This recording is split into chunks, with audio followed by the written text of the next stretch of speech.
Welcome to Real Life Mentoring, where we explore real life issues to help you make an authentic difference in the world. Hey, welcome back to Real Life Mentoring. Well, we are doing a series over Chris and I. You might relate to us if ... And we're sharing facts. And the reason we're doing this? Tell me, what is the reason we're doing these? We want you as listeners to be able to relate to us as mentors, as people who train mentors.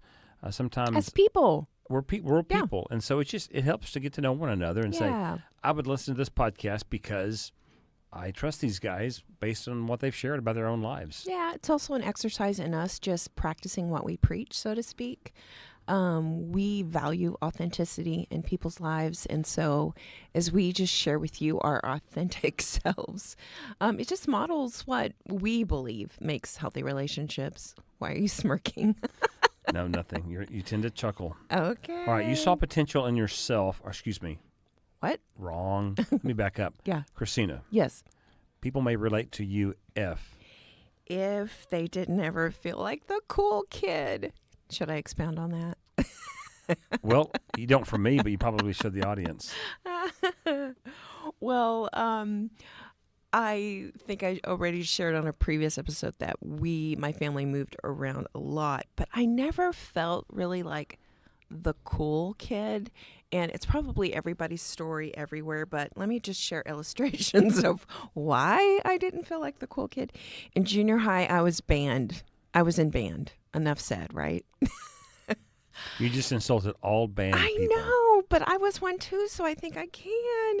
But I was a really good student, and I was a leader, but these weren't necessarily the things that were rewarded. You Truly. Know what I mean? No, I do. As an adult woman, I'm like, dang, I was a good student. Well, I was a good student, and I was a leader, but those weren't the things that were considered cool, really, you know. Okay.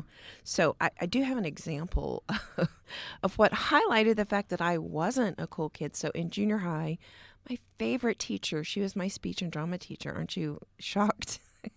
But it was homecoming time in the fall, and she talked about, now we're going to be taking nominations for homecoming queen.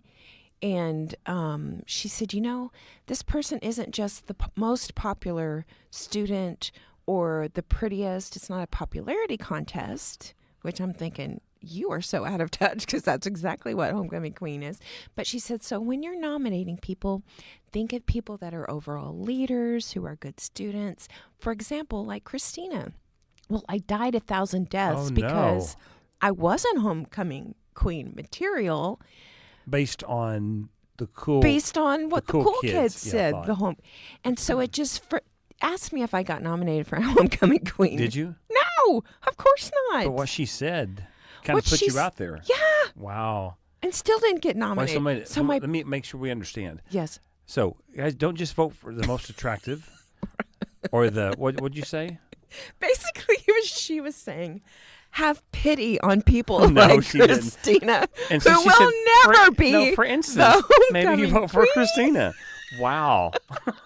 Maybe you relate to Christina, guys, if you've been embarrassed like that in front of your peer group. If you were publicly shamed by your favorite teacher. She was your favorite teacher? Not after that. Not after that. Isn't that awful? What was her name? And let's get her phone number out there for people to... Well, I do know her name, and I'm not going to say it, but... No. I was crushed. No, we laugh about it now, but that was but painful. It was crushing. It was horrific. Well, that was just junior high. Let's fast forward to high school. So there was this... Can I just clarify something? Yes. I didn't meet you until you were I was cool. at the end of your college, and you were cool then. Yeah. You're so cute. Anyway...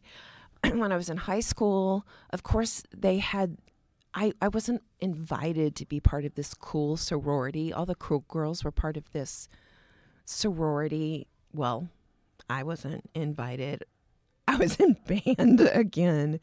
Then when we moved to Turkey for me to finish out my high school, you fit in, you were cool if you were the party girl. Well, I wasn't a party girl. The one time I tried to kind of be a party girl, I accompanied my friend who was all in, hey, I'm drinking, I'm going to be crazy, I'm going to flirt, I'm just going to lay it all out there. And I went along for the ride, and I ended up having to take her home because she was throwing her guts. I didn't date when I was in high school. And I think the bottom line was, instead of seeing who I was, my leadership, my creativity, I was really good at seeing other people like me and forming community. I didn't have language for it then, but that's what I did. Those were not the things that were rewarded. So if that describes you, then we can relate. Yeah, well, we can laugh about it on one side, but how society, they put up certain standards. Yeah. Say, this is cool, this is not. I guess it's always been that way. It'll always be that way. So part of the purpose of our podcast, guys, we're going to speak on topics like identity. Yeah. So you don't get stuck in things like that as easily. Yeah. Or you can be brought out of them. Now I shared all that. I feel like I need counseling. That still is a hurtful trauma. Well, I will say, and I don't just say this because I'm your husband. I've heard numerous times people, men and women, especially women, tell you, you're incredibly beautiful. Yeah. I was a homecoming queen in junior high. But okay, we digress. Here we Tell us, today. Chris Elledge, how can we relate to you? You may be able to relate to me if you saw potential in yourself as a young person, even if no one affirmed this, and even if you felt like no one really believed in this with you. Does that make sense? No, so tell us. Don't? No. Well, as I look back, I had this entrepreneurial spirit in me as a little boy. Mm-hmm. I saw potential.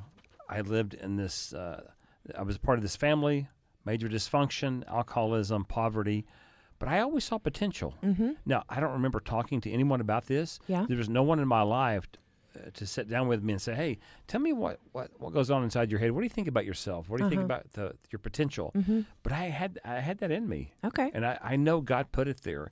And so I was going to say, I think that's a God thing. It is. It's truly a God thing. I think a large 50-50 or maybe more would go, I didn't see any hope in my situation.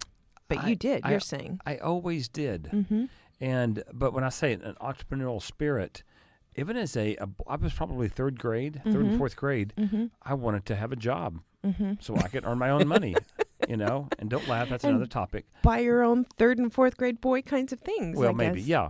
But I remember in the back then they had comic books, and in the back page, in the olden days, you could look and you could order these packets, and you could sell products. So greeting cards is one of them, and flour and vegetable seeds.